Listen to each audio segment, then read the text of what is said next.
Welcome to the last Better with Age presentation of 2015.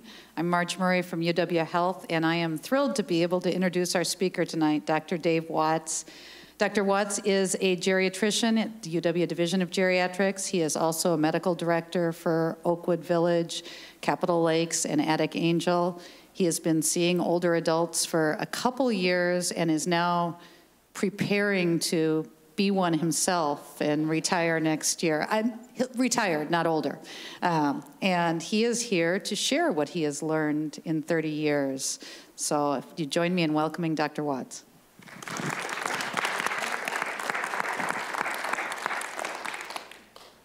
Thank you. If I'd known there was going to be such a wonderful turnout of such illustrious people, I think I would have prepared better. And because I'm really afraid that when you leave here, you'll walk out saying, he didn't really learn very much, did he?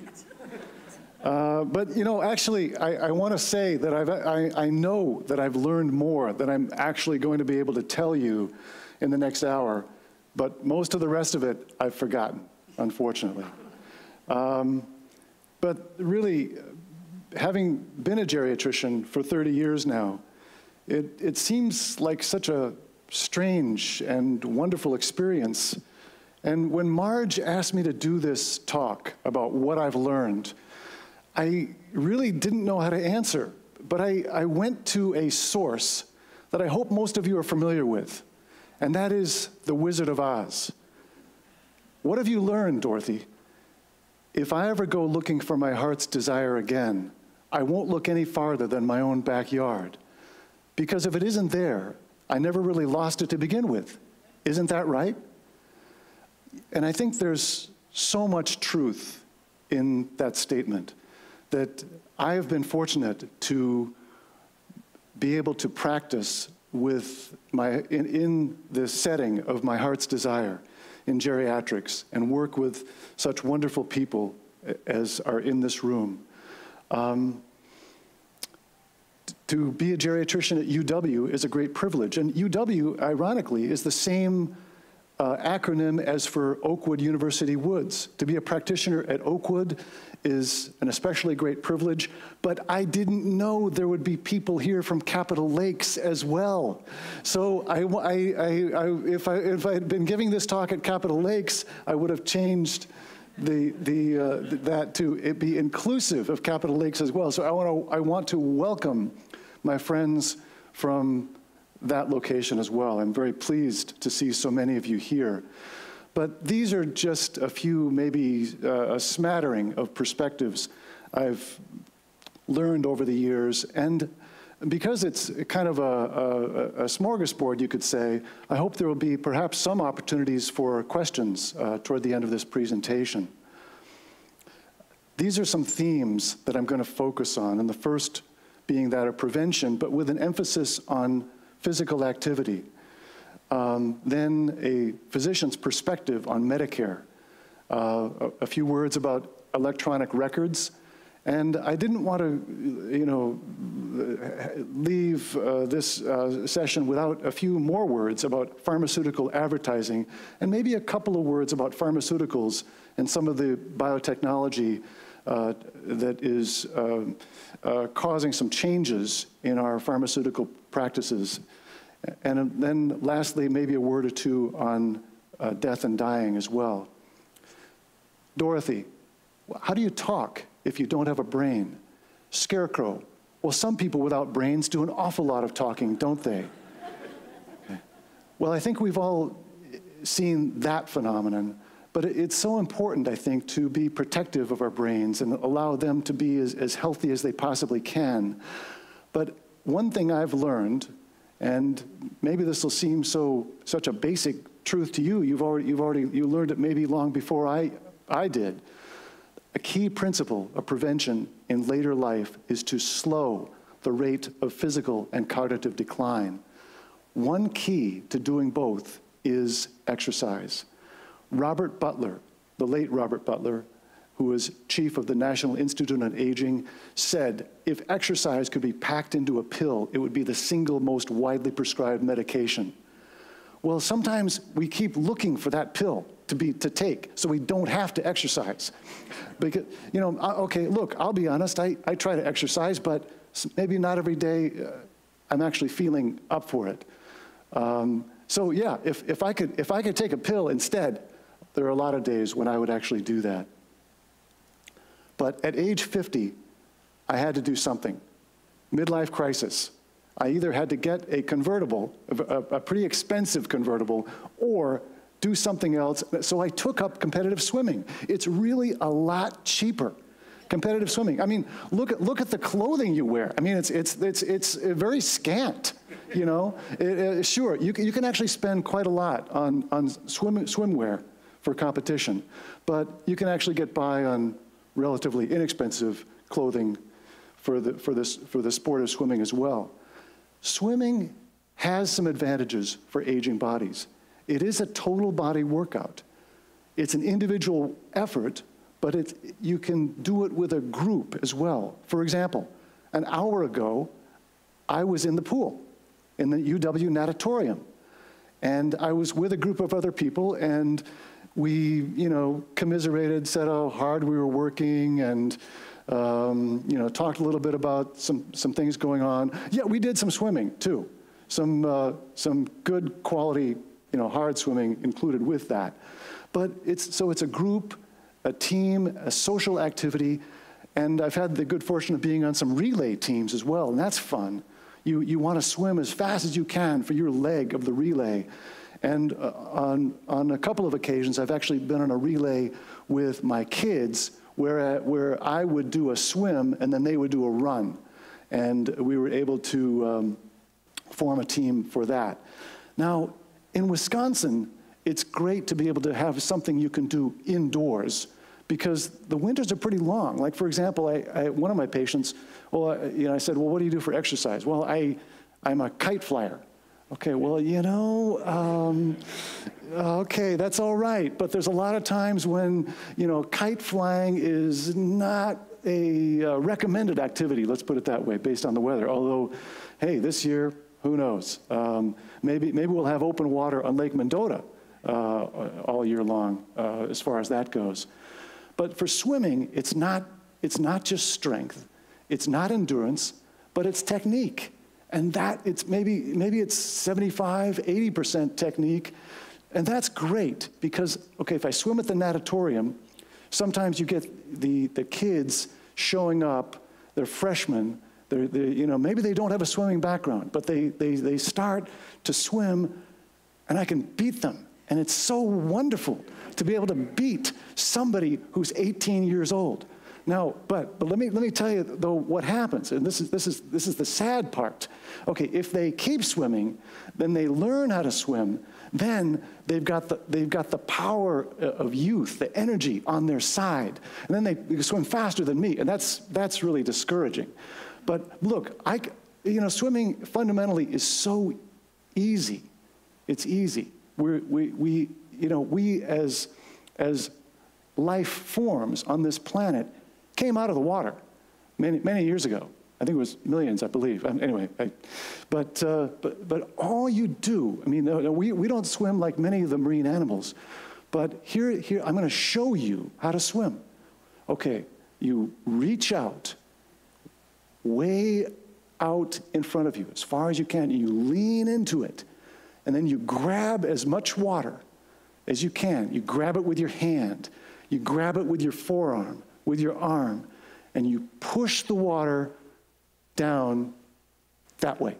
Okay, only you're supposed to be in this posture here, although the posture represented by that logo at the bottom of the slide is not exactly correct because that swimmer represented in that picture should be much more horizontal.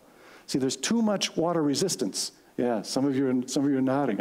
I can tell. There's other swimmers here, but then okay, not only do you push the water down, you reach up with the other side, and it's a rotatory or a reciprocating motion, which our bodies are somewhat designed to do. You lean in, grab the water, push it. This is the recovery arm, so-called recovery, and here's the propulsion phase. You notice I'm not even talking about kicking, but that's because I don't get much out of kicking anyway. But those who are really good at swimming can do that and add to their speed.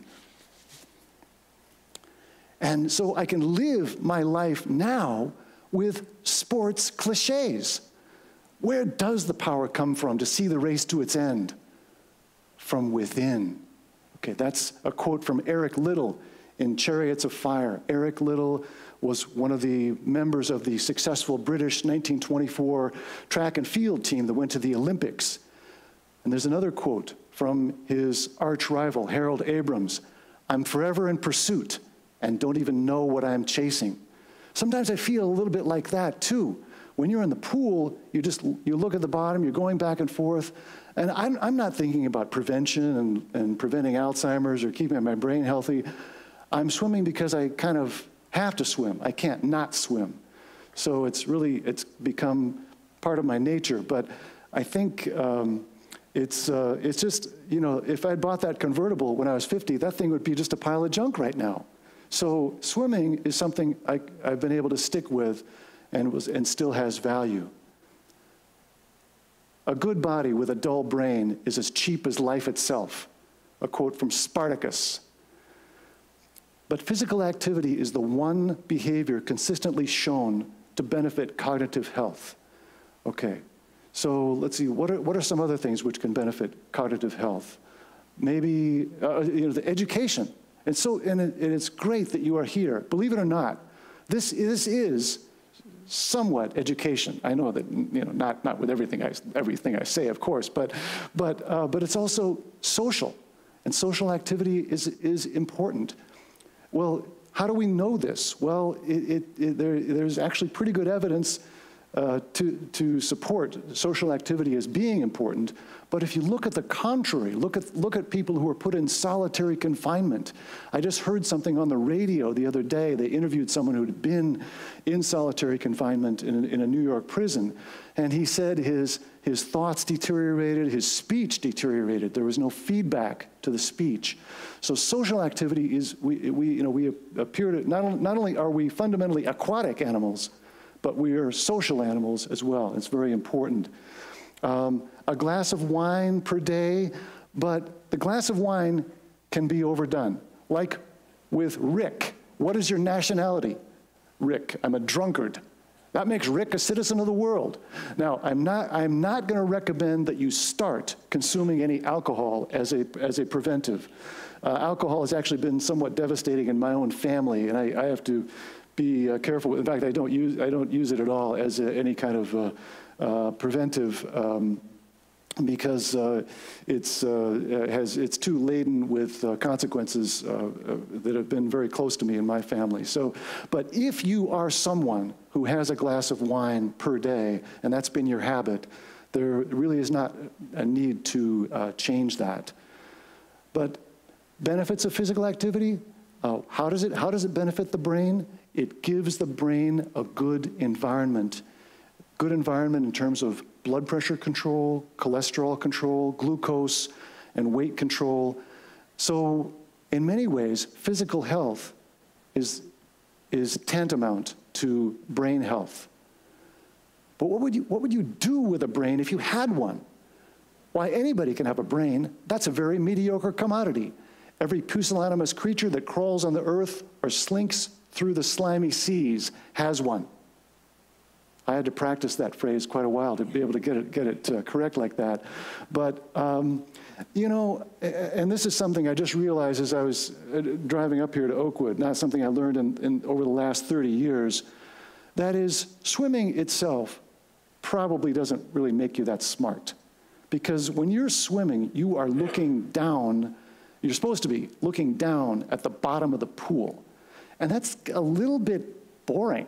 I mean, what is there? Not much. There's tiles, there's maybe some junk on the bottom of the pool, but there's a lane line. You're supposed to follow that lane line. And that's how you keep yourself going straight with the pool.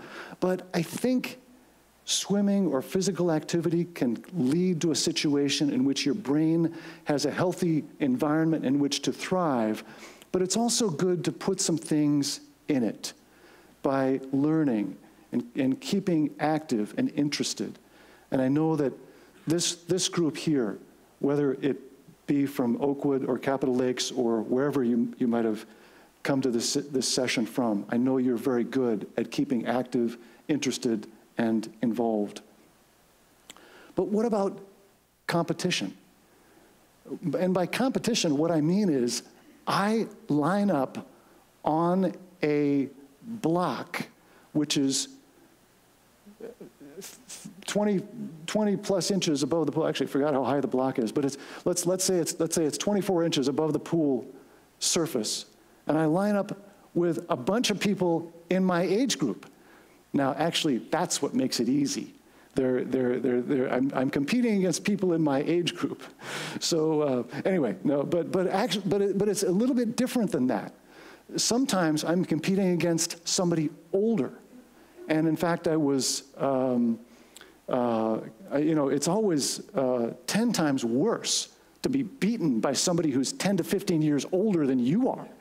On the other, by the same token, it's so great to beat somebody who's, in a significantly younger age group. So I've had both experiences. I've been first place and I've been last place. Believe me, first place is a lot more fun. Okay, and racing, just getting on those blocks, it's a thrill. And I think it's a little bit like addictive, like almost like a gambling type of thing where you get a little bit of a rush, so that's been very helpful. Are you not entertained? Well, it turns out that's a quote from Maximus in Gladiator. And I actually, when I'm swimming, I can actually imagine that I am a great swimmer. I'm like Michael Phelps. I'm really good, and that people are actually watching me and they're being entertained. Actually, nobody's watching me. It's like watching paint dry. I mean, but I can still have imaginings and still believe that maybe someone is being entertained. And on occasion, there's nobody else to watch. Or maybe I'm neck and neck with somebody else in the pool. And that actually happened this month. There was a guy, I should have beat this guy real easily, but instead, I was a little slaggard, I wasn't in great shape. We were like neck and neck for 3 lengths of the race, which was just 100 meters in that case. It was a meter pool. And, but at the last, I was able to win and feel like, like it was a great victory. And people, people kind of noticed that because we were sort of neck and neck, and I was able to outlast this other guy whom, like I said, I should have beaten him easily. He was actually older than I am, and people actually kind of clapped. You could hear them clap. So that was great. Now, these are my times in the 100-yard freestyle over the last 8 or 9 years. You can see my age listed there on the bottom. These are my best times, okay? So you're kind of wondering, gee, am I bragging or complaining? Well, it's a little bit of both. The really good swimmers are way faster than this. They have a swimming background. Maybe they swam in college or even the Olympics. Some of the Olympians are actually doing masters swimming now, but that's not me. I had to kind of learn it, from scratch, age 50. I had to learn how to, do a competitive dive. I had to learn how to, when I get to the wall, to do a somersault, flip turn, so the only part of my body which actually touches the wall is my feet, if I'm lucky. So anyway, but I was, let's say at age 54, I was able to do 1 minute and 3 seconds, or a little bit over. And it looks like I was actually kind of holding my times there for a little while. And in fact, age 57, I was under 1 minute, 3 seconds, just a little bit. And that was great. I was getting older, but swimming a little bit faster. Now, wait a minute. Does that make sense? What actually gets better with age? Does anybody ever Anybody ever heard of that before? So I thought, oh, great. I really, I've stopped the aging process in its tracks. But unfortunately, that didn't last forever. And things have gotten worse. And last year, I couldn't even break 1 minute, 5 seconds for the 100-yard freestyle. And those are my best times. Some of the ones that I didn't select were worse. Now, where did I get all this stuff? Where did I get these data? Well, it turns out if you join U.S. Masters Swimming and you show up at their meets, they've got all this stuff in a database. Hey, go ahead, look me up if you want. I mean, once again, that's even more boring than actually watching me swim. But so why is this? Why am I slowing down?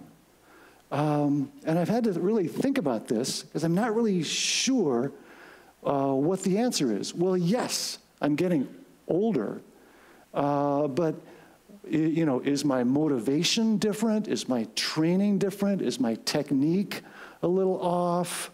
And what about aging? What is that? Why do we slow down with aging? Well, I think one of the most obvious things is the musculoskeletal system, and particularly the joints. When I reach out, grab that water out ahead of me, my joints are pretty much at the maximum stretch that they can be. And so my joints don't seem to be quite as fluid or mobile as they used to be. And what about the muscles that move those joints? Well, they're not quite as strong as they used to be. And why is that? Well, it turns out there are little energy factories inside all our muscle cells called mitochondria, and they generate energy. That's why those 18-year-olds, once they learn to swim, they can swim right past me. And so in exactly all the reasons for this, I'm not sure, but I'm still out there fighting, still trying to swim, trying to keep my times better, trying to still beat the other people in my age group. And with master swimming, they know that people tend to slow down, because what they'll do is they'll take an average of some of the fastest swimmers in that age group and use a formula to make qualifying times for the national meets. And the qualifying times, as you might expect, tend to increase with age. So yes, I'm aging, yes, I'm slowing down, at least according to these freestyle times, but still working and still trying to maintain as best as I possibly can within my abilities. Now let's shift to a different topic. Does anybody remember Tom Harkin? You don't have to remember too long. He retired. He's no longer a senator. He retired earlier this year, in fact, right about the start of January, but he was from our neighboring state of Iowa. Let's face it, in America today, we don't have a healthcare system. We have a sick care system. We wait until people become obese, develop chronic diseases, or become disabled, and then we spend untold hundreds of billions annually to try to make them better. Does that sound true? Okay. I'm going to take that as a yes. I heard a pretty resounding yes on that. But that brings us perhaps to Medicare. Medicare, inadequate reimbursement. Well, okay, let me explain what I mean by that. If I submit a bill to Medicare for $100, they pay me $31. Okay, so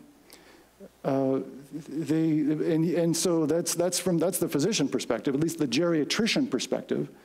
They have some limitations on coverage, as you know. Everybody needs a supplement to cover what Medicare doesn't. Medicare has some pretty complicated rules, especially they can be complicated and disappointing where it comes for the coverage of long-term care stays. Has anybody here run into an observation stay, or anybody, or know anybody who has. What that means is that if you go to the emergency room and you have fallen and you've damaged your pelvis, let's say, or broken a bone in your spine, maybe you can't go home, maybe you're not in good enough shape to look after yourself like you had been doing before, but you don't need to be admitted for an orthopedic surgery. If you went to the ER and you had broken your hip, Medicare can handle that, and it can cover your stay, it can cover your surgery and your rehabilitation. But if you break a bone in your spine, not so much. There's no surgery. It's kind of a matter of having some pain and limitation and getting better sort of on your own. And yet, even though Medicare, it doesn't cover you well enough, it doesn't pay me enough, the financial outlook is guarded. You despise me, don't you? Rick, if I gave you any thought, I probably would. Medicare is a program that, in a way, is very popular. We all are very dependent on it. Geriatricians certainly are. We live on it.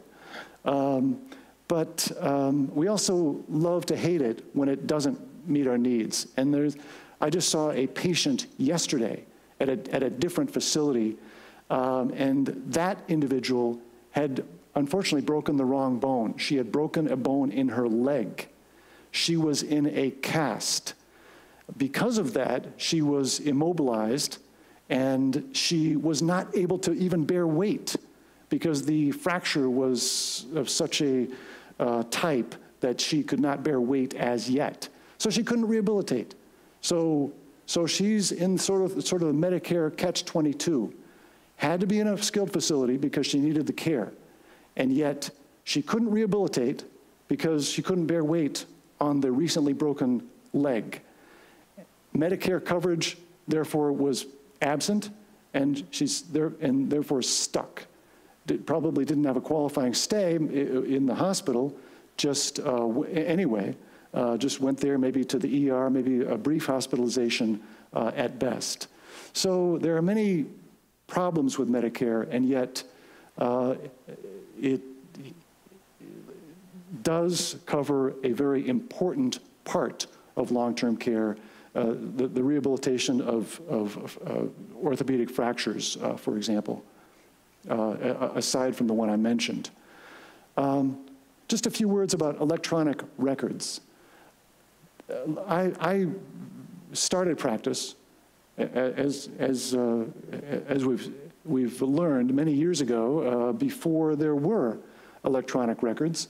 I remember writing in the chart and trying to find things in the chart, both of which are somewhat difficult. Electronic records, and we are actually kind of you could say almost a national headquarters of electronic records here with Epic in Verona and all of the hospital systems, UW, Meriter, and St. Mary's, using Epic. And this is a great system for data collecting and billings. Anybody have any trouble getting a bill after you go to the doctor? Probably not, because Epic is great. It was developed as a billing system, and it's grown into something much more, so that now there's data entry in the form of information about all of us who see doctors or healthcare providers now, and also order entry to manage the care if we're in clinic or hospital settings. But there's a computer in the room, and physicians' role has become somewhat that of data entry. So that's changed things. It's changed the dynamic very much. And I think some physicians can deal with this perhaps better than others. But we all have the computer on. I think you've probably all noticed that there's a computer in the room when you're with your physician. What in heaven's name brought you to Casablanca? Rick, my health. I came to Casablanca for the waters. The waters? What waters? We're in the desert. Rick, I was misinformed.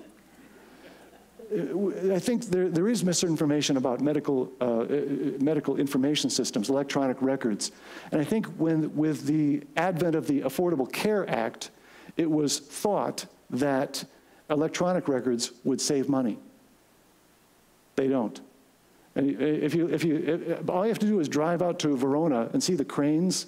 These are cranes which are the construction type of cranes is what I'm talking about, building the vast complex out there. And yeah, there's a lot of money being generated going to Verona. But in terms of cost savings in healthcare or cost savings for you, I would say I'm still waiting to see that. What about safety, patient safety? Well, look, when I went to medical school, I didn't learn to type. I learned to scrawl, I think. But anyway, so there were problems with that, problems with readability or legibility of information in the charts and medical orders. But the trouble with the electronic system is with a computer, you can really foul things up. You get a menu of choices. You have to sort of pick the right one with a click, and if that is wrong, there can be possibilities for error. So I'm not saying that the systems are inherently dangerous. I mean, they're probably no more risky than what we had before, but in some ways no less. Well, let's just move to a slightly different topic of pharmaceutical advertising. Has anybody ever seen a pharmaceutical ad on television? Okay, look, I often watch the national news, like, at 5:30. It's nothing but pharmaceutical ads. We at UW really, we used to have direct marketing by pharmaceutical representatives to us. And that's gone away. And I think in most of the medical systems, certainly at UW, it's pretty much a thing of the past. But what's replaced the marketing efforts on the part of the pharmaceutical companies is this direct to consumer advertising. So you can fix your pain, your sleep, intestinal symptoms, sexual dysfunction, urinary symptoms, depression, memory loss. I'm sure there's many things I've forgotten here that can be fixed. Now, in fact, look, and when we had pharmaceutical representatives actually, directly interacting with us, that was, I must admit, that was pretty sleazy. And I actually believed that I was smarter. I was smart enough that I was not going to be affected or swayed by this aspect of marketing. But actually, I don't think that anymore. I think the pharmaceutical companies are extraordinarily smart. They've got the best minds in the country, and they've got the money to to do what they're doing, and they're not spending money ill-advisedly. They're spending money on direct advertising because it works for them. The FDA oversees the drug ads, but it has never imposed a fine for misleading content. The AMA, to its credit, I believe, favors a ban on direct-to-consumer marketing because, in the AMA's view, the demand for more expensive drugs is thereby inflated. And maybe, I've never been to New Zealand, but maybe some of you have. Apparently, they have pharmaceutical ads in direct-to-consumer as well, but we are the only two advanced countries that do. I just have this one slide, but I think it's perhaps important that over the years that I've been in practice, happening all around me, there's been a biotechnology revolution. And there are drugs now called monoclonal antibody drugs, and they have a suffix at the end, MAB, monoclonal antibody.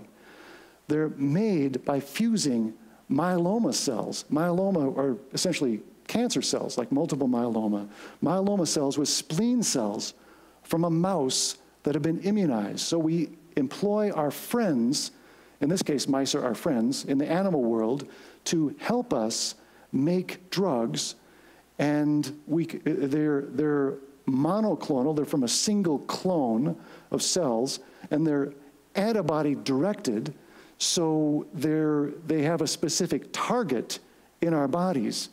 And these drugs are actually out there and available. And in fact, has anybody ever heard an advertisement for a drug called Opdivo? Yes, it turns out it's advertised quite heavily. It's a drug for lung cancer. And just to refresh other people's memory, there's a guy, I guess, who has lung cancer, and he's shown, I think, throwing a baseball, to his grandchildren, or maybe catching it in the mitt or something like that. And he's gotten some extra survival from using a drug made in this specialized manner. Now, one thing they don't have to tell you on that drug ad is how much it cost. Does anybody have an estimate? Let's say a 1-year therapy with Opdivo, a monoclonal antibody drug for lung cancer. What's it cost? $100,000. I'm going to have you go up from there. Anybody going to give me more than $100,000? 200. I'm going to have you go up from there. Anybody going to go higher than 200,000? That's too much. Okay, it turns out $256,000 for a year of Opdivo. And now you have to, in all fairness, I think it's combined with something else, but that's pretty expensive therapy, and you kind of wonder why the Medicare system is in trouble. But look, these drugs are amazing, and it is a biotechnology revolution. What about another drug that they commonly advertise? I see almost every day if I can catch the 5:30 news, Humira. Anybody ever heard of that? Sure. Okay. It turns out, what does Humira treat? Well, it treats a lot of different things. It treats rheumatoid arthritis. It treats psoriasis. It treats Crohn's disease. How does it do it? It works with the body's own immune system, because all of these are immune system-based diseases. But how does it do it? How do they make it?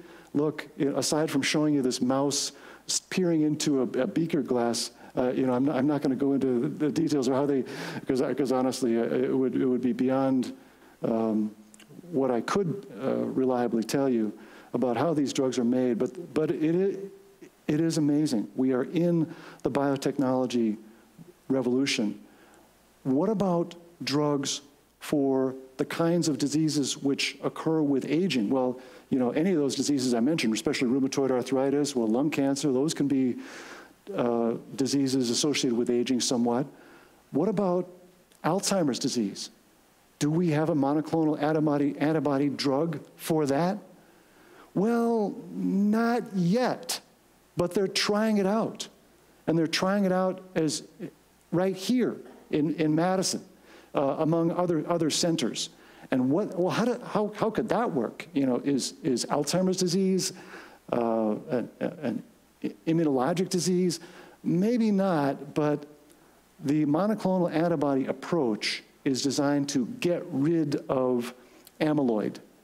And the drugs are actually somewhat successful in doing that. So you tie an antibody directed against amyloid to a drug and help get rid of amyloid, which builds up as a waste product in the brains of people with Alzheimer-type dementia.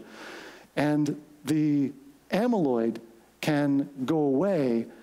Unfortunately, we don't know if the drugs actually work to treat the dementia, and it's not. It doesn't seem like it's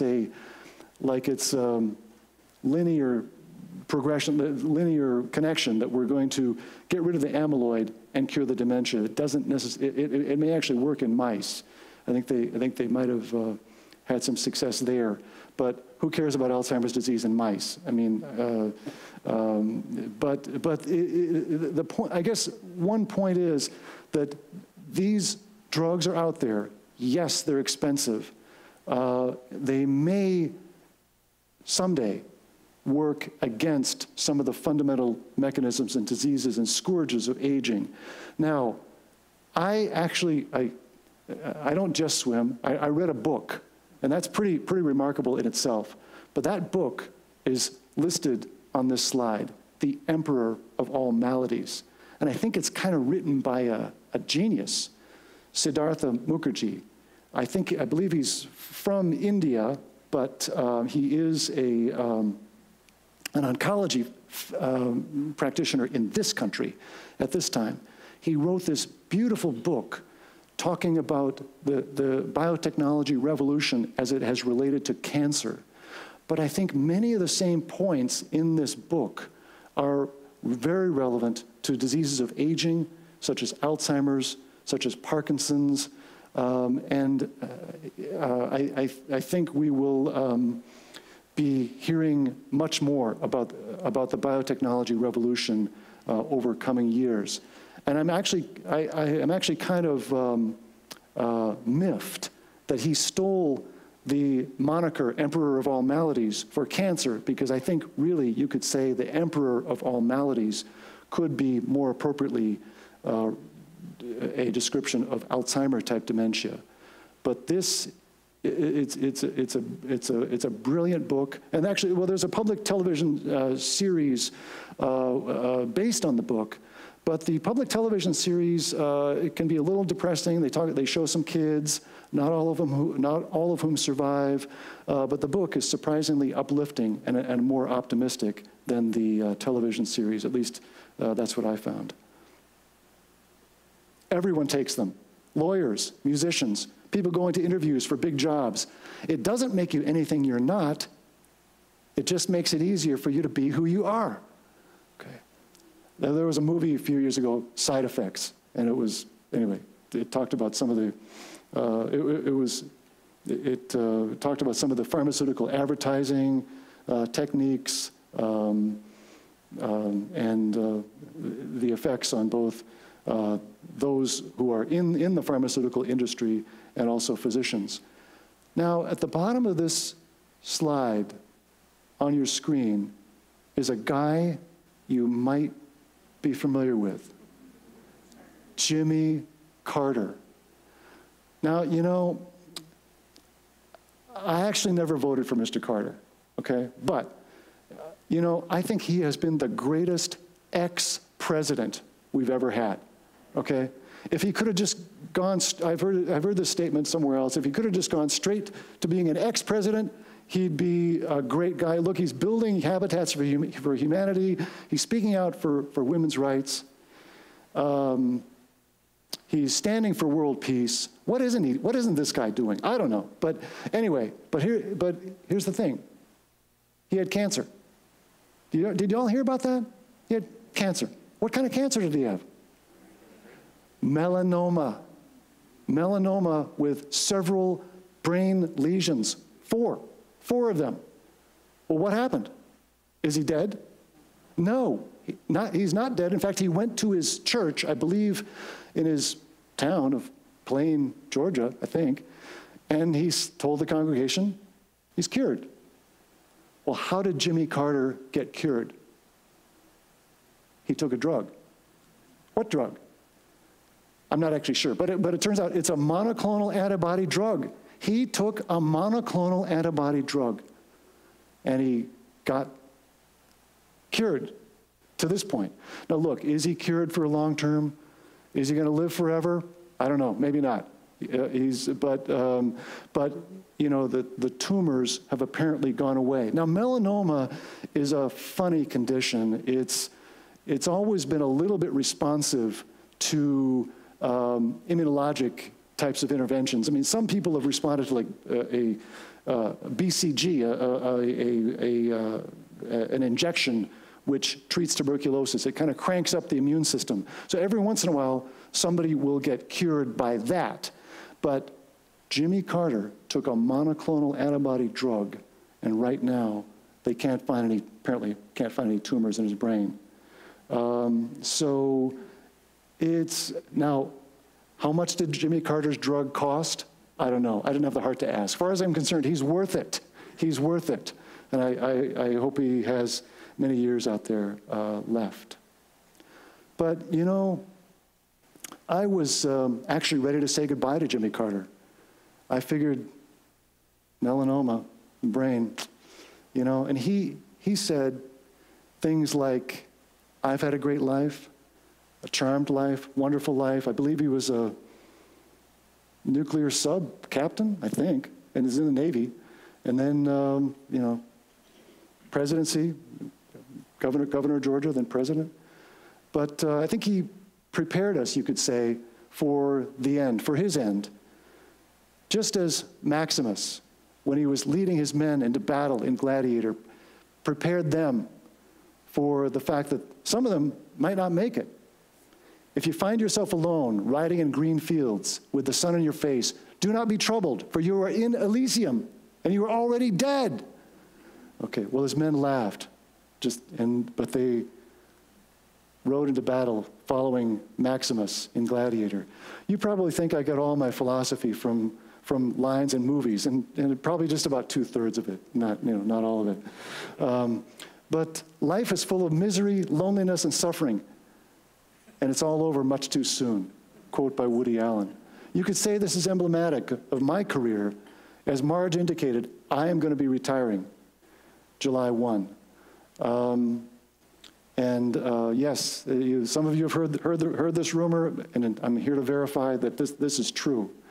And I've made some preparations for this transition in my own life, and some preparation for the end of life may ease the transition there too.